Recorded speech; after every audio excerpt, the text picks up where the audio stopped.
Hello friends, ചെമ്പനീർ പൂവിൻ്റെ വരാൻ പോകുന്ന ഒരു നല്ല അടിപൊളി എപ്പിസോഡിൻ്റെ സ്റ്റോറി റിവ്യൂ ആട്ടോ പറയാൻ പോകുന്നത്. അങ്ങനെ ഒരു വലിയ വഴിത്തിരിവാണ് സംഭവിക്കുന്നത്. അതായത് രേവതിയുടെ സ്വർണം മോഷ്ടിച്ചത് സുധിയാണ് സത്യം. സച്ചി ആസൂത്രണം ചെയ്ത നാരങ്ങാക്കിണിയിലൂടെ പുറത്തു വരികയാണ്. ഈ കള്ളത്തരത്തിന് ചന്ദ്രയാണ് ഉപദേശം നൽകിയതെന്നുള്ള വെളിപ്പെടുത്തൽ കുടുംബത്തിൽ തീവ്രമായിട്ടുള്ള ഒരുപാട് കലഹങ്ങൾക്കൊക്കെ തിരികൊളുത്തുക കേട്ടോ. ചന്ദ്രയുടെ ഈ കള്ളത്തരവും അഹങ്കാരവും ഒക്കെ കണ്ട് രവിയാണെങ്കിൽ മാപ്പ് പറയുന്നത് വരെ നമ്മൾക്കിടയിൽ ഒരു ബന്ധവുമില്ല എന്ന് പ്രഖ്യാപിച്ച് ചന്ദ്രമതിയെ റൂമിൽ തനിച്ചാക്കുകയാണ്. അപമാനഭാരം താങ്ങാനാവാതെ വാതിലടച്ചു പോയ ചന്ദ്ര പുറത്തേക്ക് വരാൻ കൂട്ടാക്കുന്നില്ല. എന്നാൽ ഏറെ നാടകീയതകൾക്ക് ഒടുവിൽ ചന്ദ്ര മുറിക്ക് പുറത്തെത്തുമ്പോൾ കുടുംബാംഗങ്ങളെ എല്ലാവരെയും ഞെട്ടിച്ചുകൊണ്ട് ചന്ദ്ര രേവതിയുടെ കാൽക്കൽ വീണ് മാപ്പ് ചോദിക്കുകയാണ്. അപ്പോൾ ഈ സ്റ്റോറി നിങ്ങൾക്ക് ഇഷ്ടപ്പെടുകയാണെന്നുണ്ടെങ്കിൽ സബ്സ്ക്രൈബ് ചെയ്യാനും അതുപോലെ ലൈക്ക് ചെയ്യാനും ഹൈപ്പ് ചെയ്യാനൊന്നും മറക്കരുത് കേട്ടോ. അങ്ങനെ രേവതിയുടെ സ്വർണം മോഷ്ടിച്ചത് ആരെന്നുള്ള സസ്പെൻസിനും വിരാമം ഇട്ടുകൊണ്ട് സച്ചി ആസൂത്രണം ചെയ്ത നാരങ്ങാക്കിണിയിൽ കുടുങ്ങി സുധി സത്യങ്ങളെല്ലാം ഏറ്റുപറയാണ്. രാത്രിയിൽ പേടിച്ചു പോയ സുധിയും ചന്ദ്രയും ചേർന്ന് രഹസ്യമായി പൂജാമുറിയിലെ നാരങ്ങകൾ എടുത്ത് മാറ്റാൻ ശ്രമിക്കുമ്പോൾ സച്ചി ലൈറ്റിട്ട് എല്ലാവരെയും വിളിച്ചു വരുത്തുകയാണ്. തൻ്റെ നാരങ്ങ കേവലം ഒരു തട്ടിപ്പ് മാത്രമായിരുന്നു എന്ന് സച്ചി വെളിപ്പെടുത്തുകയും സുധിക്ക് പണം നൽകിയെന്ന് പറയുന്ന കൂട്ടുകാരൻ ആനന്ദുമായി സംസാരിച്ചതിലൂടെ സുധി കള്ളം പറയുകയാണെന്ന് സ്ഥാപിക്കുകയും ചെയ്യാട്ടോ. എല്ലാവരുടെയും മുന്നിൽ വെച്ച് രവിയുടെയും സച്ചിയുടെയും പ്രഹരമേറ്റ സുധി താനാണ് സ്വർണം മോഷ്ടിച്ച് വിറ്റതെന്നും അതിന് ഉപദേശം നൽകിയത് ചന്ദ്രയാണെന്നും തുറന്നു പറയാണ്. സുധിയുടെ കള്ളത്തരത്തിന് കൂട്ടുനിന്നതും പോരാഞ്ഞ് രേവതിയുടെയും അവളുടെ അമ്മയുടെയും മേൽ പഴി ചാരിയതിനും രവി ചന്ദ്രയോട് പൊട്ടിത്തെറിക്കുകയാണ്. ചെയ്ത തെറ്റ് ചന്ദ്ര വീണ്ടും ന്യായീകരിക്കുമ്പോൾ ഈ ജന്മം താൻ ചന്ദ്രയോട് സംസാരിക്കില്ലെന്നും അവളുടെ കയ്യിൽ നിന്ന് ഒരു ഗ്ലാസ് വെള്ളം പോലും കുടിക്കില്ലെന്നും രവി പ്രഖ്യാപിക്കുകയാണ്. കടുത്ത അപമാനം ഏറ്റുവാങ്ങിയ ചന്ദ്രയാവട്ടെ വാതിലടച്ച് മുറിക്കുള്ളിലേക്ക് കയറുകയാണ്. ചന്ദ്ര വാതിലടയ്ക്കുന്നതും എല്ലാവരും ആകെ പരിഭ്രമിക്കുന്നുണ്ട്. ഇനി അകത്ത് കയറിയിട്ട് വല്ല അവിവേകവും കാണിക്കുമോ എന്നൊക്കെയാണ് എല്ലാവരും ചിന്തിക്കുന്നത്.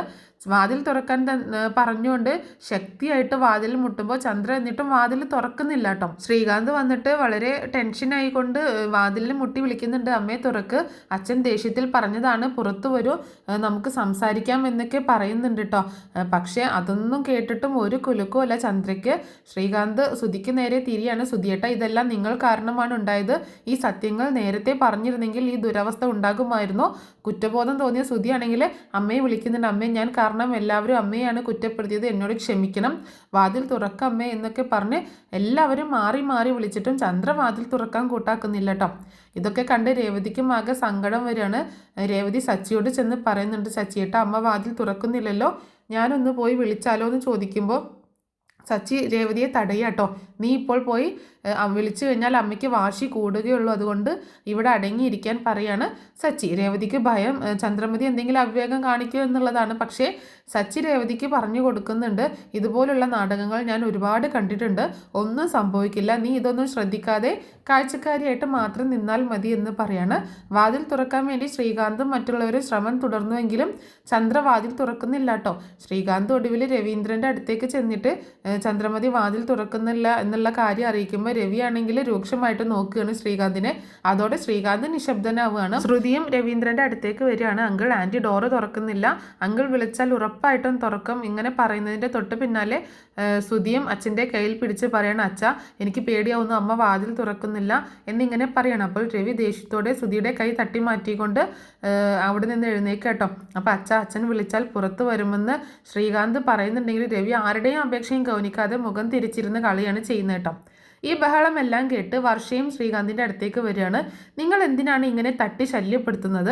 ആൻറ്റി നല്ല ദേഷ്യത്തിലല്ലേ, ആൻറ്റി വിശക്കുമ്പോൾ തനിയെ പുറത്തു വന്നോളും എന്ന് പറയാട്ടോ. എന്നാൽ വർഷയുടെ ആ വാക്കുകൾ ശ്രീകാന്തിനെ ദേഷ്യം പിടിപ്പിക്കുന്നുണ്ട്. മിണ്ടാതിരിക്കാൻ പറയാണ് വർഷയോട്. എന്നിട്ട് വീണ്ടും രവിയോട് റിക്വസ്റ്റ് ചെയ്യാണ്, അച്ഛനൊന്ന് വിളിക്കൂ എന്ന് പറയാട്ടോ. രവിക്കാണെങ്കിൽ കോപം സഹിക്കാൻ വയ്യാതെ രവി പിന്നീട് അവിടെ നിന്ന് എഴുന്നേറ്റ് പോവുകയാണ് ചെയ്യുന്നത്. ഇതേ സമയം രേവതിയും സച്ചിയും നിർബന്ധിച്ചു കൊണ്ടിരിക്കുക കേട്ടോ. ഇങ്ങനെ സച്ചിയേട്ടൻ രേവതി സച്ചിയെ ഇങ്ങനെ നിർബന്ധിക്കുകയാണ്, സച്ചിയേട്ടൻ ഒന്ന് പോയി തട്ടി നോക്കൂ, ആര് വിളിച്ചിട്ടും കേൾക്കുന്നില്ലല്ലോ, അല്ലെങ്കിൽ അച്ഛൻ്റെ അടുത്ത് പോയി സംസാരിക്കുക. ഇതൊക്കെ കേട്ട് നീ ഒന്ന് വെറുതെ ഇരിക്കാൻ രേവതിയോട് ഇങ്ങനെ പറയാട്ടോ. നിന്നോട് ഇങ്ങനെ മിണ്ടാതിരിക്കാൻ പറഞ്ഞിട്ട് നീ എന്താ ഒന്നും അനുസരിക്കാത്തതെന്ന് ചോദിക്കുമ്പോൾ രേവതി, ഇല്ല, നമുക്ക് ഇങ്ങനെ വെറുതെ ഇരിക്കാൻ കഴിയില്ല സച്ചിയേട്ടൻ പോയി അച്ഛനോട് സംസാരിക്കുക എന്ന് പറഞ്ഞ് സച്ചിയെ തള്ളി വിടുക കേട്ടോ. അങ്ങനെ ശ്രുതിയും ഒക്കെ വാതിൽ മുട്ടുന്നത് തുടർന്നു കൊണ്ടേയിരിക്കുകയാണ്. എൻ്റെ ഭാഗത്താണ് തെറ്റ് മുഴുവൻ, അതുകൊണ്ട് അമ്മ പുറത്തു വരൂ എന്നൊക്കെ പറഞ്ഞ് ശ്രുതി ഇങ്ങനെ വിളിച്ച് പറയുന്നുണ്ട്. എന്തായാലും രേവതിയുടെ നിർബന്ധം സഹിക്കാൻ വയ്യാതെ സച്ചി ചെന്ന് രവീന്ദ്രൻ്റെ അടുത്ത് ചെന്നിട്ട് അച്ഛൻ ചെന്ന് അമ്മയെ വിളിക്കണം എന്ന് പറയുമ്പോൾ ഞാൻ എന്തിനാണ് അവളെ വിളിക്കുന്നത്, നീ എൻ്റെ കൂടെയല്ലേ എന്നുള്ള രവീന്ദ്രൻ്റെ മറുപടി കേട്ട് അതല്ല അച്ഛാ, അമ്മയെ പോയി വിളിക്കാനാണ് ഞാൻ പറയുന്നത്. എന്നാൽ ഇതങ്ങോട്ട് കേൾക്കുന്നതും രവിക്ക് ദേഷ്യം കൊണ്ട് ഇരച്ച് കയറുകയാണ് സച്ചിയോട്. നിനക്ക് എന്തെങ്കിലും സംസാരിക്കാനുണ്ടെങ്കിൽ നീ പോയി വിളിക്ക്, ഞാൻ എന്തിനാണ് വിളിക്കുന്നത് എന്നൊക്കെ പറയട്ടോ. അപ്പോൾ സച്ചി പറയും അതല്ല അച്ഛാ, അമ്മ കതക് തുറക്കുന്നേ ഇല്ല. എന്നിട്ട് രവി ചോദിക്കുന്നത് അതിനെന്താണ് എന്ന് ചോദിക്കുകയാണ്. അപ്പോഴേക്കും രേവതി ഇടപെട്ട് അച്ഛാ ദേഷ്യമൊക്കെ മാറ്റി നിർത്താം, അമ്മ അകത്ത് പോയിട്ട് ഒരുപാട് സമയമായി, അച്ഛൻ വിളിച്ചാൽ അമ്മ തീർച്ചയായിട്ടും പുറത്തു വരും. എന്നാൽ രവീന്ദ്രൻ ഇതൊക്കെ കേട്ടിട്ട് ദേഷ്യത്തോടെ അങ്ങോട്ട് ചോദിക്കുകയാണ്, അവൾ ഈ കുടുംബത്തെ മുഴുവൻ നാണം കെടുത്തിയില്ലേ, എന്നിട്ട് ഇപ്പോൾ ഞാൻ പോയി അവളെ വിളിക്കണം എന്നാണോ നിങ്ങൾ എല്ലാവരും കൂടെ പറയുന്നത്? അച്ഛാ ഇതിൽ മാനവും അഭിമാനവും ഒന്നുമില്ല, അമ്മയല്ലേ എന്ന് സച്ചി വാദിക്കുമ്പോഴും അത് നിന്റെ അഭിപ്രായം, നിനക്ക് വേണമെങ്കിൽ പോയി വിളിക്കാം എന്നാണ് രവി തിരിച്ച് പറയുന്നത്. എന്നാൽ അച്ഛൻ ഇങ്ങനെ പറയരുതെന്നും എപ്പോഴും എടുത്ത് ചാടരുതെന്നും സമാധാനത്തോടെ ഇരിക്കണമെന്നും അച്ഛനല്ലേ പറയാറ്.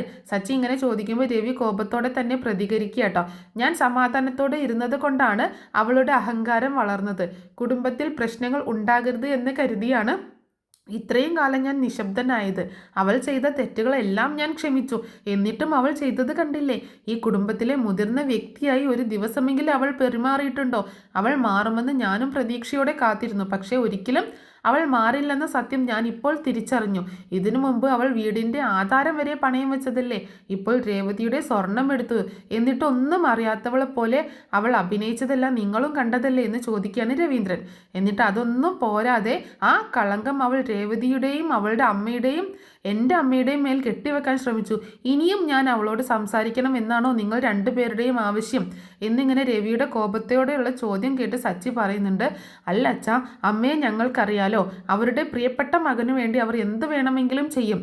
ആ കെണി ഉണ്ടാക്കിയത് ശ്രുതി ആയിരിക്കാൻ തന്നെയാണ് സാധ്യത. സച്ചിയുടെ ഈ അഭിപ്രായം കേട്ട് അവൻ ഉപദേശം നൽകിയെന്ന് വെച്ചാലും ഇവളുടെ തലയിൽ കളിമണ്ണാണോ, ബുദ്ധിയെല്ലാം അവന് വിട്ടുകൊടുത്തു എന്ന് പറഞ്ഞ് പരിഹസിക്കുന്നുണ്ട് കേട്ടോ രവീന്ദ്രൻ. ഇത് കേൾക്കുന്ന രേവതി അച്ഛൻ്റെ ദേഷ്യം ന്യായമാണ്, പക്ഷേ ഈ സമയത്ത് എന്ന് പറഞ്ഞിട്ട് വാക്ക് മുഴുമിപ്പിക്കുന്നില്ല കേട്ടോ. അപ്പോൾ തന്നെ രവി പറയുന്നുണ്ട്, ഈ സമയത്ത് ഞാൻ എൻ്റെ കോപം പുറത്ത് കാണിച്ചില്ലെങ്കിൽ ഞാൻ ഇവിടെ വെറും ഒരു മരവിച്ച ജഡമായിരിക്കും. ഞാൻ വേറെ എന്ത് പറയണം? അവൾ എന്ത് തെറ്റ് ചെയ്താലും ഞാൻ അതെല്ലാം ക്ഷമിച്ചു വിട്ടുകൊടുത്തിട്ടല്ലേ ഉള്ളൂ. എല്ലാത്തിനും എന്നെ പറഞ്ഞാൽ മതി. രവിയുടെ ഈ സംസാരം കേട്ടിട്ട് സച്ചിയും രേവതിയും പിന്നെ നിർബന്ധിക്കുന്നുണ്ട് കേട്ടോ രവീന്ദ്രനെ. അച്ഛാ, അമ്മയെ വഴക്ക് പറഞ്ഞോളൂ, ശാസിച്ചോളൂ, പക്ഷെ ഇപ്പോൾ അമ്മയെ പുറത്തേക്ക് വിളിച്ച് സംസാരിക്കണം. അങ്ങനെ രണ്ടുപേരും കൂടി അപേക്ഷിക്കുകയാണ്. രവി എന്നിട്ടും പ്രതികരിച്ചില്ല. അതേസമയം സച്ചി വീണ്ടും പറയുന്നുണ്ട്, ഞങ്ങൾ സ്വർണത്തിൻ്റെ കാര്യം അറിയാൻ മാത്രമാണ് പോയത്, അല്ലാതെ കുടുംബത്തിലെ കലഹം ഉണ്ടാക്കാൻ വേണ്ടിയല്ല. ഇത്ര വലിയ പ്രശ്നമായി തീരുമെന്ന് ഞങ്ങൾ പോലും കരുതിയില്ല.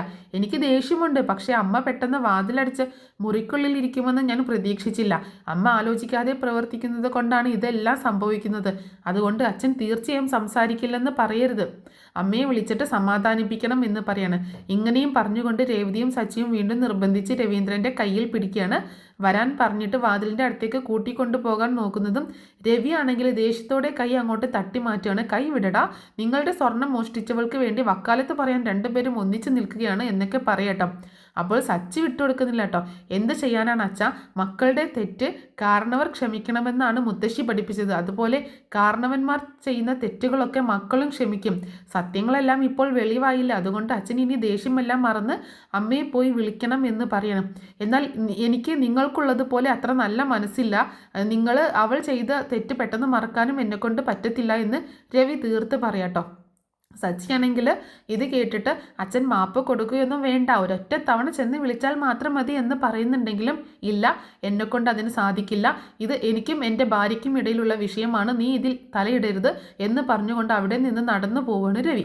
സച്ചി പിന്നാലെ ചെന്ന് വിളിക്കുന്നുണ്ട്, അച്ഛാ ഒന്ന് വിളിക്ക്, അച്ഛനൊന്ന് നിൽക്ക്, ഞാൻ പറയുന്നൊന്ന് കേൾക്ക് എന്നൊക്കെ പറയുമ്പോൾ രവി തിരിഞ്ഞു നിൽക്കണം. എന്നിട്ട് പറഞ്ഞു, ഞാൻ പറഞ്ഞാൽ നിനക്ക് മനസ്സിലാവില്ലേ, ഞാൻ ഇവിടെ നിൽക്കേണ്ട എന്നാണോ നിനക്ക്, ഞാൻ വേണമെങ്കിൽ പോയി തരാം. ഇതും കൂടെ കേൾക്കുമ്പോഴത്തേക്കും സച്ചിയുടെ ചന്ദ്രയുടെയും രേവതിയുടെയും പ്രതീക്ഷകളെല്ലാം അസ്തമിക്കുകയാണ്. അച്ഛൻ ഇവിടെ തന്നെ ഇരുന്നോളൂ എന്ന് പറഞ്ഞ് അവർ പിന്മാറുന്നുണ്ട്. രവീന്ദ്രൻ്റെ ഈ നിലപാട് കണ്ടിട്ട് രേവതി ചോദിക്കുന്നുണ്ട് സച്ചിയോട്, സച്ചിയേട്ടൻ പറഞ്ഞാൽ അച്ഛൻ എപ്പോഴും കേൾക്കുന്നതാണല്ലോ, പിന്നെ ഇത്തവണ ഇത് എന്ത് പറ്റിയെന്ന് ചോദിക്കുമ്പോൾ സച്ചി രേവതിയോട് പറയാണ്, അമ്മയുടെ നിലപാട് കാരണമാണ് അച്ഛൻ ഇത്രയ്ക്കും ദേഷ്യം വരാൻ കാരണം, ഏതായാലും തനിയെ പുറത്തു വരുന്നതുവരെ കാത്തിരിക്കാമെന്ന് പറയണം രേവതിയോട് കേട്ടോ. എന്നാൽ വെറുതെ ഇരിക്കാൻ പറ്റില്ലെന്ന് രേവതി പറഞ്ഞപ്പോൾ അച്ചമ്മയെ വിളിക്കുന്നതിനെക്കുറിച്ചൊക്കെ ആലോചിക്കുന്നുണ്ട് അവർ. പക്ഷേ പിന്നീട് സ്വർണത്തിൻ്റെ വിഷയം കാരണം അത് വേണ്ടെന്ന് വെക്കുകയാണ്. എന്തായാലും ഒടുവിൽ അമ്മയെ പുറത്ത് കൊണ്ടുവരാൻ ആര് സഹായിക്കുമെന്ന് തനിക്ക് അറിയാമെന്ന് പറഞ്ഞ് സച്ചി ഫോൺ എടുത്ത് ഭാമയെ വിളിക്കാൻ പോകട്ടോ. അടുത്ത ദിവസം രാവിലെ വാതിൽ തുറക്കാത്തതിനെ തുടർന്ന് ശ്രീകാന്തും സുധിയും വാതിലിൽ മുട്ടി ബഹളം ഉണ്ടാക്കി. സുധി കുറ്റബോധത്തോടെ അമ്മയെ വിളിച്ചെങ്കിലും ചന്ദ്രയുടെ ഭാഗത്തു നിന്ന് ഒരു പ്രതികരണവും ഇല്ല. പിന്നീട് അവിടേക്ക് വന്ന സച്ചിയും സുധിയും തമ്മിൽ രൂക്ഷമായ വാഗ്വാദമൊക്കെ ഉണ്ടാവുന്നുണ്ട്. സുധിയെ സച്ചി ക്രിമിനൽ എന്നൊക്കെ വിളിക്കുമ്പോൾ ഇതിൽ ദേഷ്യം വന്ന സുധിയാക്കട്ടെ അമ്മയെ മുറിയിൽ അടച്ചത് സച്ചിയുടെ സംസാരമാണെന്ന് തിരിച്ചടിക്കുകയാണ്. വാദപ്രതിവാദം ഒടുവിൽ കയ്യാങ്കളിലേക്ക് നീങ്ങുന്നത് കണ്ടപ്പോൾ സച്ചി സുധിയെ അടിക്കാൻ കയ്യോങ്ങുന്നുണ്ട് കേട്ടോ.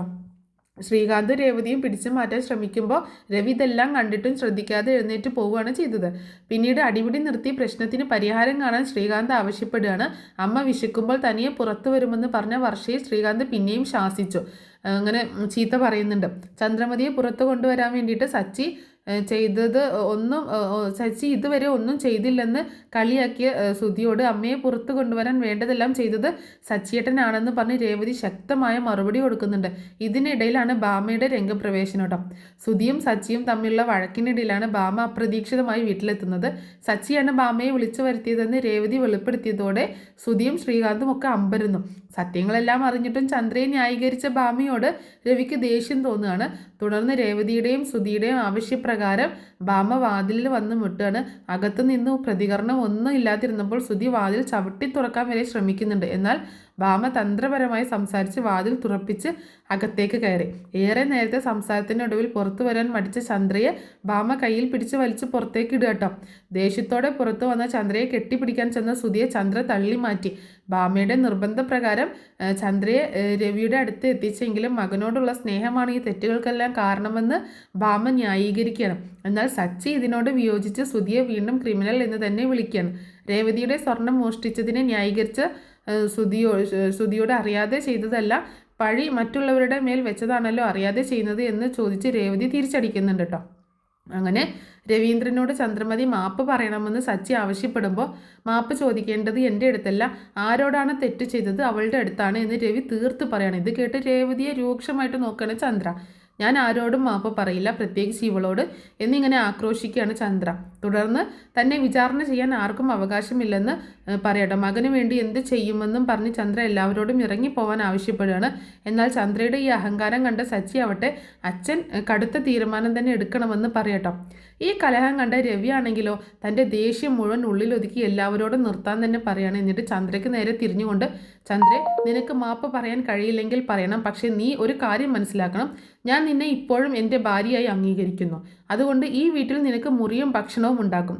എന്നാൽ നീ ഈ കുടുംബത്തോടോ എന്നോടോ അല്ലെങ്കിൽ ഈ തെറ്റ് ചെയ്ത രേവതിയോടോ മാപ്പ് പറയുന്നത് വരെ നമ്മൾക്കിടയിൽ ഇനി ഒരു ബന്ധവും ഉണ്ടാകത്തില്ല എന്ന് പറയണം. രവിയുടെ ഈ തീരുമാനം കേട്ട് എല്ലാവരും ഞെട്ടുകയാണ്. ചന്ദ്രയുടെ മുഖമാണെങ്കിൽ വിളറി വിളിക്കുന്നുണ്ട്. നീ ഇപ്പോൾ നിൻ്റെ റൂമിലേക്ക് പോകണം, പുറത്തുള്ള ആളുകളുമായി സംസാരിക്കേണ്ട. നിൻ്റെ മകൻ്റെ തെറ്റിന് നിന്നതിനുള്ള ശിക്ഷയാണ്. ഇനി നീ ചെയ്ത തെറ്റ് മനസ്സിലാക്കുമ്പോൾ മാത്രം പുറത്തേക്ക് വന്നാൽ മതി എന്ന് രവി പറയട്ടോ. ചന്ദ്ര ഒന്നും മിണ്ടാതെ രവിയെ ദേഷ്യത്തോടെ നോക്കി തിരിഞ്ഞു നടക്കുകയാണ്. ചന്ദ്ര വീണ്ടും മുറിയിലേക്ക് പോയ ഉടനെ രേവതി സച്ചിയോട് പറയാണ്, സച്ചിയുടെ എനിക്ക് വിഷമമുണ്ട്, അമ്മ ഇങ്ങനെ ഒറ്റപ്പെടേണ്ട ഒരാളല്ല. എന്നാൽ സച്ചിയും രവീന്ദ്രൻ്റെ അതേ നിലപാടിൽ തന്നെ ആണ്. അമ്മ ചെയ്ത തെറ്റ് അമ്മ മനസ്സിലാക്കണം രേവതി.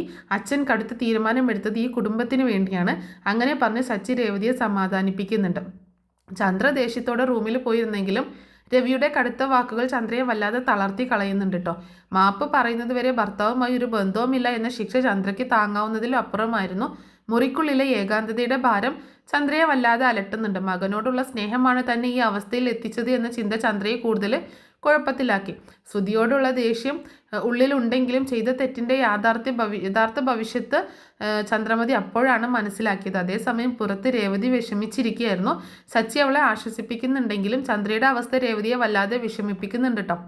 ഏകദേശം ഒരു ദിവസം കൂടെ കഴിഞ്ഞപ്പോൾ ചന്ദ്രയുടെ മനസ്സ് അലിയാണ്. ചന്ദ്രമതി മുറിയിൽ നിന്ന് പുറത്തു വന്ന് നേരെ രേവതിയുടെ മുറിയിലേക്ക് നടക്കുകയാണ്.